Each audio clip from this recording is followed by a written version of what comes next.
یہ سارا سفر کیسے شروع ہوا؟ اسٹڈیز تو ایک سائٹ پر رہیں، غیر نصابی سرگرمیوں میں کافی ایکٹیو تھی. اسکول سے گھر گئی، گھر میں فریج میں کوکونٹ کے سلائسز پڑے ہوئے تھے، جبکہ اس کا کوکونٹ کا جو شیل ہے وہ بارک سمیت ڈسٹ بن میں پڑا ہوا تھا. تو پھر میں نے اسی شیل سے پورا فوکس ترتیب دیا اور فرسٹ پوزیشن لی. میری چھوٹی بہن زنیرہ نے مجھے چیلنج کیا کہ آپ کو میں تب مانوں گی جب آپ کلاس کی جی آر بن کر دکھائیں گی. جی آر تو کیا، میں department secretary of management society بنی. سیکرٹری کے چناؤ کے لیے جب یونیورسٹی آڈیٹوریم میں سلیکشن بورڈ بیٹھا ہوا تھا، میں نے بسم اللہ پڑھی، میری بسم اللہ ہی غلط. میری ٹیچر میرے پاس آئی، انہوں نے کہا تابندہ تم یہ سمجھو کہ اس ہال میں اور کوئی نہیں ہے، تم ہی تم ہو اور تمہارے مقابل کوئی نہیں ہے جو تمہیں ٹوکے. بلیو دیٹ ان سینٹینسز نے میرا حوصلہ اتنا بوسٹ اپ کیا اور انہی سینٹینسز کو میں نے اپنی لائف کا آربٹ بنایا اور زندگی کا سفر شروع کیا.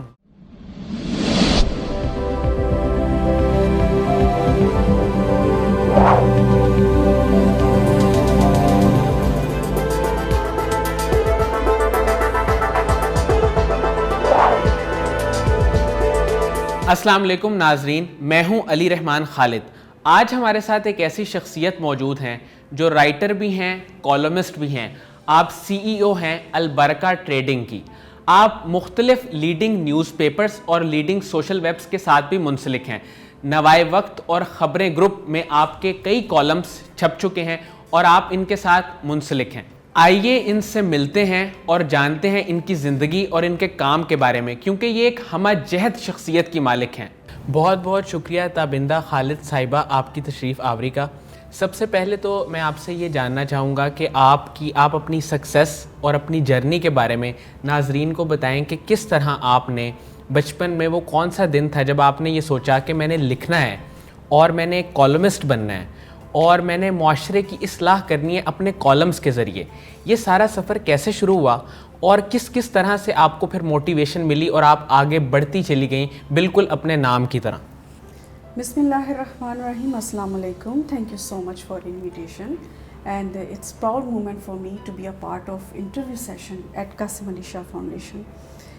جہاں تک اسکول کے دور کی بات کی جائے تو اسٹڈیز تو ایک سائٹ پر رہیں، غیر نصابی سرگرمیوں میں کافی ایکٹیو تھی. آرٹ اینڈ ڈیزائن کمپٹیشن ایک ایسا کمپٹیشن تھا کہ جس میں کریٹیوٹی کے مارکس تھے، ایک ایسا آئیڈیا جو کہ یونیک ہو اور کامن نہ ہو. دن بھر میں سوچتی رہی کہ آخر ایسا کیا ہو. اسکول سے گھر گئی، گھر میں فریج میں کوکونٹ کے سلائسز پڑے ہوئے تھے، جبکہ اس کا کوکونٹ کا جو شیل ہے وہ بارک سمیت ڈسٹ بن میں پڑا ہوا تھا. میں ایک دم وہاں سے گزری تو مجھے ایسے لگا کہ جیسے یہ شیل نا فوکس کا فیس ہے. تو پھر میں نے اسی شیل سے پورا فوکس ترتیب دیا اور فرسٹ پوزیشن لی. اس کے علاوہ ڈرائنگ اینڈ پریکٹیکل آرٹ میں میری فرسٹ پوزیشن آئی. پھر آیا ہینڈ رائٹنگ کمپٹیشن. یہ ہینڈ رائٹنگ کمپٹیشن 2 سیکشنز پر مشتمل تھا، ایک سینئر سیکشن اور ایک junior section. Senior section class 7 to 10 تک انکلوڈ تھا اور میں اس کے بعد میں نے کلاس 7th 9th 10th کو کٹ کر کے 8th کلاس سے فرسٹ پوزیشن لی. اب تمام ٹیچرز شوق تھے اور حیران تھے کہ جی جوریز کو اور کسی اسٹوڈنٹ کی ہینڈ رائٹنگ پسند نہیں آئی. پرنسپل کے استفسار پر جوریز نے بتایا کہ باقی اسٹوڈنٹس کی رائٹنگ بھی قابل تحسین ہے، مگر اس اسٹوڈنٹ نے ڈکٹیشن میں مستنصر حسین تاڑر کو درست لکھا ہے. پھر اس کے بعد بی ایس لیول کے لیے جی سی یونیورسٹی میں میرا ایڈمیشن ہوا. لیکن ویری نیکسٹ ڈے میرے فادر نے اپنی انسائٹ سے Lahore college for women university کا انتخاب میرے لیے کیا اور میرا ایڈمیشن وہاں کروا دیا. کسی نے 100% درست کہا ہے کہ والد وہ زینہ ہے جو اونچائی تک لے کر جاتا ہے. Actually L C made me. L C وہ ادارہ ہے جس نے مجھے ایسے مواقع فراہم کیے فلرش کرنے کے شاید ہی کوئی اور ادارہ نہ کر پاتا. ایل سی کی میں وہ لاڈلی ترین اسٹوڈنٹ تھی جس کی اسیس رجسٹرار سے لے کر ٹیچرز تک اور ایڈمنسٹریشن سے لے کر مالی تک تھی. اور خیر ایڈمیشن ہو گیا، میں چلی گئی وہاں پر. اس کے بعد میری چھوٹی بہن زنیرہ نے مجھے چیلنج کیا کہ آپ کو میں تب مانوں گی جب آپ کلاس کی GR بن کر دکھائیں گی. خیر قدرت کو کچھ اور منظور تھا. GR تو کیا, میں department secretary of management society بن گئی ماشاءاللہ, اور مسلسل 4 سال رہی. اس کے بعد پریزیڈنٹ بننے کا بھی شرف حاصل ہوا اور اس کا دورانیہ 2 سال تھا. سیکرٹری کے چناؤ کے لیے جب یونیورسٹی آڈیٹوریم میں سلیکشن بورڈ بیٹھا ہوا تھا تو انہوں نے کہا جی آپ کی باری ہے, سٹارٹ کیجیے. میں نے بسم اللہ پڑھی, میری بسم اللہ ہی غلط, میں نے غلط پڑھ دی نا. ادھر سے ڈین بولی لو جی بسم اللہ ہی غلط. I got confused. میری ٹیچر میرے پاس آئی, انہوں نے کہا Tabinda don't hesitate and feel free to express yourself. انہوں نے ایک اور بات مجھے کہی جو بہت قابل غور ہے, وہ یہ کہ تم یہ سمجھو کہ اس ہال میں اور کوئی نہیں ہے, تم ہی تم ہو اور تمہارے مقابل کوئی نہیں ہے جو تمہیں ٹوکے. بلیو دیٹ ان سینٹینسز نے میرا حوصلہ اتنا بوسٹ اپ کیا اور انہی سینٹینسز کو میں نے اپنی لائف کا آربٹ بنایا اور زندگی کا سفر شروع کیا. بہت ماشاءاللہ آپ نے خوبصورت انداز میں بتایا کہ کس طرح آپ کے ٹیچرز نے آپ کو موٹیویٹ کیا اور آپ کی کریٹیوٹی کو نکھارنے کی کوشش کی. ایکچولی بات کچھ اس طرح سے ہے کہ میں نے اپنے ٹیچرز کا بہت احترام کیا. مجال ہے کہ انہوں نے کوئی آرڈر صادر کیا اور میں نے اس کی حکم عدولی کی ہو. یہی وجہ ہے کہ مجھے جو ثمرات آج مل رہے ہیں یہ انہی کی بدولت ہے. میں نے جو ان کی رسپیکٹ کی, انہوں نے ریٹرن میں مجھے وہ عزت, حوصلہ اور وہ تھپکی فراہم کی جس کی بدولت آج میں یہاں پر ہوں. اگر وہ مجھے حوصلہ فراہم نہ کرتے میرے ٹیچرز تو میں کچھ بھی. اور پھر اس کے بعد یہ ہوا کہ آیا 2006 میں آل پاکستان ایسے رائٹنگ کمپٹیشن. اس میں ملک بھر کے تعلیمی اداروں اسپیشلی اسکول, کالجز, یونیورسٹیز میں نوٹسز بھجوائے گئے کہ مندرجہ ذیل ہدایات پر مضمون نویسی کیجیے. اب میں سوچنا شروع ہو گئی کہ پتہ نہیں مجھے اس کمپٹیشن میں حصہ لینا چاہیے یا کہ نہیں. آل پاکستان ایسی رائٹنگ کمپٹیشن ہے. بہرحال اللہ سبحانہ و تعالیٰ نے میرے دل میں یہ بات ڈال دی کہ ڈو اٹ. میں نے کر دیا. ٹاپک تھا کہ computer is the mother of invention. جی. اور پھر خیر سینڈ کر دیا لکھ کر. پھر وہ ناقابل یقین گھڑی آئی کہ جس میں آل پاکستان ایسے رائٹنگ کمپٹیشن میں 3rd پوزیشن نے میری کامیابی کا ڈنکا بجا دیا. اور اس کی جو پرائز ڈسٹریبیوشن سیرمنی ہے وہ university of engineering and technology میں منعقد کی گئی. کشمیر سے لے کر کراچی تک کے اسٹوڈنٹس آئے ہوئے تھے. میرے پیرنٹس بھی میرے ہمراہ تھے. یہ لمحہ ان کے لیے بہت قابل فخر تھا. پھر اس کے بعد 2009 میں MS لیڈنگ ٹو PhD کے ایڈمیشن ٹیسٹ ہوئے. اس میں ٹوٹل 14 اسٹوڈنٹ الیکٹ ہوئے اور اس میں GC یونیورسٹی کے اسٹوڈنٹ تھے, Lahore college for women university کے اسٹوڈنٹ تھے اور پنجاب یونیورسٹی کے اسٹوڈنٹ تھے اور بھی اداروں کے اسٹوڈنٹ تھے. ان 14 اسٹوڈنٹ میں سے 2 نے کوالیفائی کیا, اس میں میری 2nd پوزیشن تھی. ماشاءاللہ. پھر اس کے بعد تھیسس کا مرحلہ آیا. تھیسس کا ٹاپک میں نے خود سے تجویز کیا جس کو کمیٹی نے ایکسیپٹ کر لیا اور 4 سے 5 ماہ کی قلیل مدت میں میں نے 400 صفحات پر مشتمل تھیسس تشکیل دیا اور 1st پوزیشن آنے پر نزت خالد قریشی گولڈ میڈل کی حقدار قرار پائی. اچھا آپ مجھے یہ بتائیے گا کہ آپ نے بین الاقوامی شہرت بھی حاصل کی, آپ نے مختلف پلیٹ فارمز میں بھی کام کیا, آپ نے اردو پوائنٹ میں بھی کام کیا, آپ نوائے وقت کے ساتھ بھی منسلک رہیں. لیکن یہ خیال آپ کے ذہن میں کب آیا کہ مجھے سوشل ایشوز کو ہائی لائٹ کرنا ہے اور معاشرے کی اصلاح کرنی ہے سوشل ایشوز کے ذریعے, ان کو درست کر کے, ان پہ کام کر کے, ان پہ لکھ کے؟ یہ خیال آپ کے ذہن میں کب آیا؟ چائلڈ ہوڈ سے جب دیکھتے تھے کہ اس طرح کے سینسٹیو ایشوز آتے ہیں کہ جس پہ ملک بھر تو کیا ہمارے بڑے گھر والے فیملی ممبرز سبھی دل برداشتہ ہو جاتے ہیں, تو اس میں پھر کچھ ایسا کر گزرنے کا جذبہ تھا کیونکہ ٹیچرز بھی کچھ اس طرح کا حوصلہ فراہم کرتے تھے. یہ تربیت والدہ کی طرف سے ودیعت کردہ تھی کہ کچھ نہ کچھ ضرور اپنے ملک کی خدمت کے لیے کیا جائے, کیونکہ میری والدہ کے اندر ایک جذبہ حب الوطنی بہت بھرا ہوا تھا.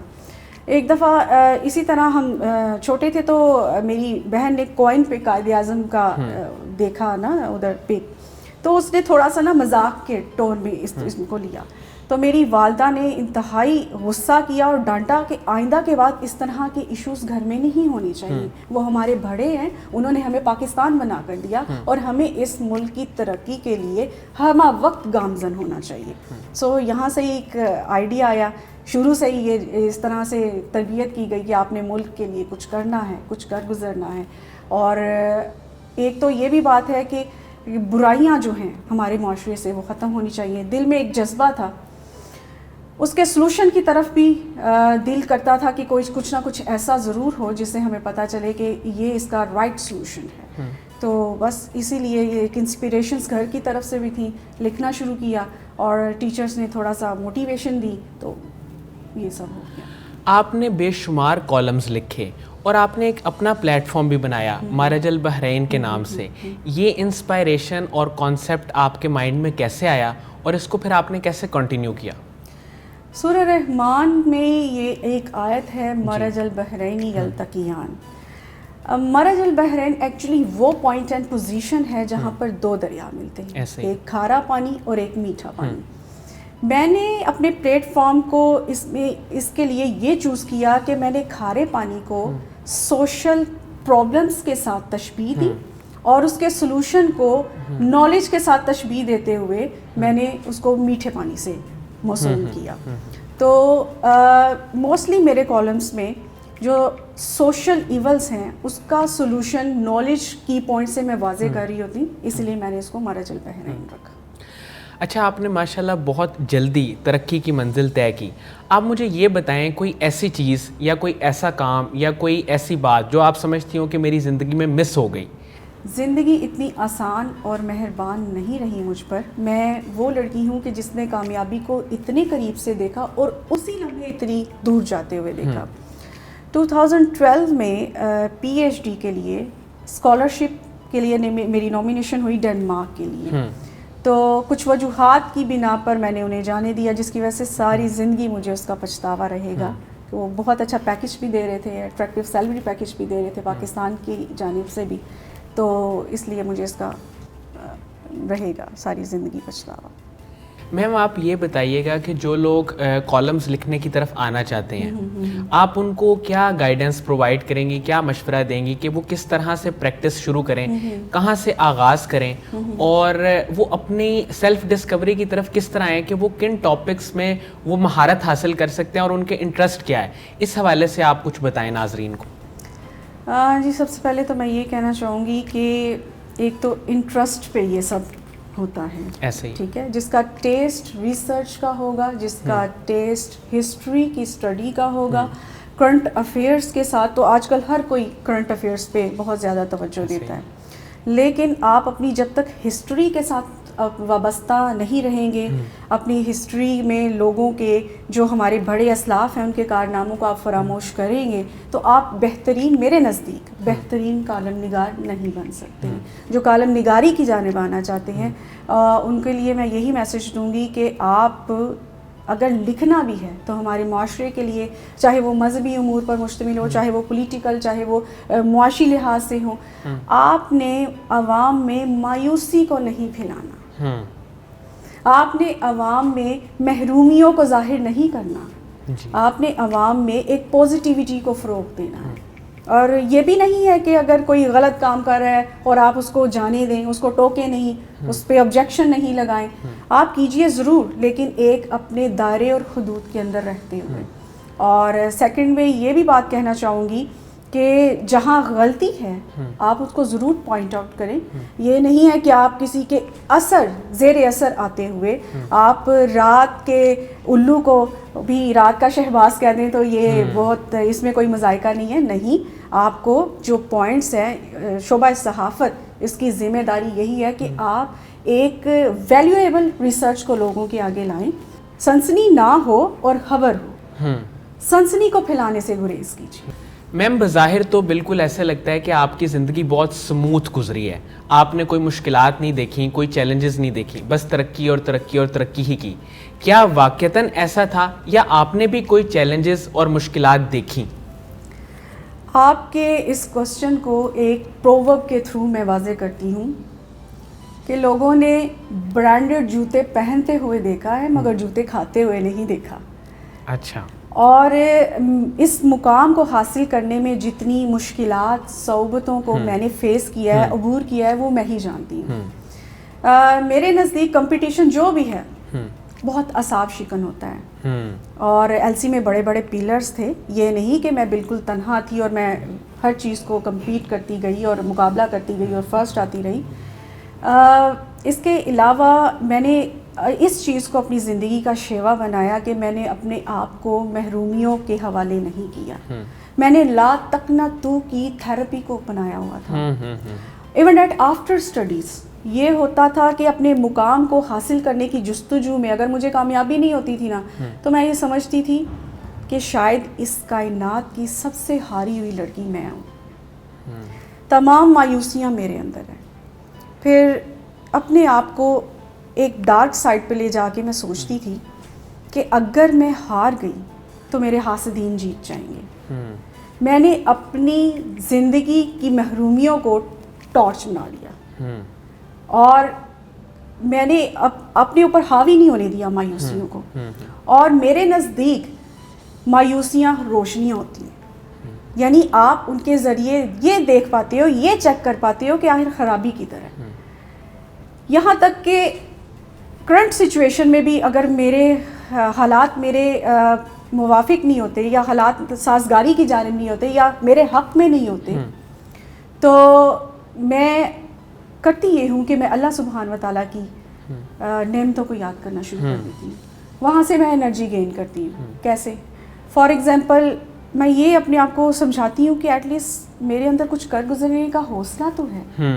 بہت سارے ایسے لوگ ہیں جو لکھنا جانتے ہیں, چاہتے ہیں, پر وہ ان کے اندر وہ حوصلہ, وہ پیشن وہ نہیں ہے جو آج کل کالم نگاروں میں ہوتا ہے. پھر اس کے بعد میں یہ سوچتی ہوں اگر میرا حوصلہ پست ہو, پھر میں یہ سوچتی ہوں کہ شکر ہے میں کم از کم دیکھ تو رہی ہوں. پھر میں اپنے آپ کو یہ کہتی شکر ہے میں اپنے پیرنٹس کے ساتھ تو ہوں. یہی دل اور دماغ کی جنگ مجھے زندگی کی روشنی کی طرف دھکیل لاتی ہے. اچھا میم, آپ مجھے یہ بتائیے گا کہ آپ کے کالمس میں بہت ڈائیورسٹی ہے. آپ کبھی کسی موضوع پہ لکھ رہی ہیں تو کبھی کسی موضوع پہ. اتنا منفرد کام کرنا ایک انسان کے لیے بہت مشکل ہوتا ہے. آپ نے کیسے اس کام کا آغاز کیا اور اتنا منفرد آپ کیسے لکھ لیتی ہیں؟ اس کو ایک شعر کے ذریعے میں واضح کرنا چاہوں گی. گوا دی ہم نے جو اسلاف سے میراث پائی تھی, سریا سے زمیں پہ آسمان نے ہم کو دے مارا. ہمارا یہ المیہ ہے کہ ہم نے اپنے اسلاف کے کارناموں کو فراموش کر دیا. اگر ہسٹری کا بغور مطالعہ کیا جائے تو یہ حقیقت آشکارا ہوگی کہ ابن رشد ایٹ ون ٹائم فلاسفر بھی تھے, فزیشین بھی تھے, ماہر فلکیات بھی تھے اور مجتہد بھی تھے. آن دا ادر ہینڈ ایک اور ایگزامپل لیں کہ جابر بن حیان جو کہ بابائے کیمسٹری کے نام سے جانے جاتے ہیں اور یورپ میں بھی جن کے ڈنکے بجتے ہیں اور ان کو جیبر کے نام سے یاد کیا جاتا ہے. انہوں نے ایسے ایسے کارنامے کیے کہ پوری دنیا ان کو کیمسٹری کا سرپرست اعلیٰ مانتی ہے.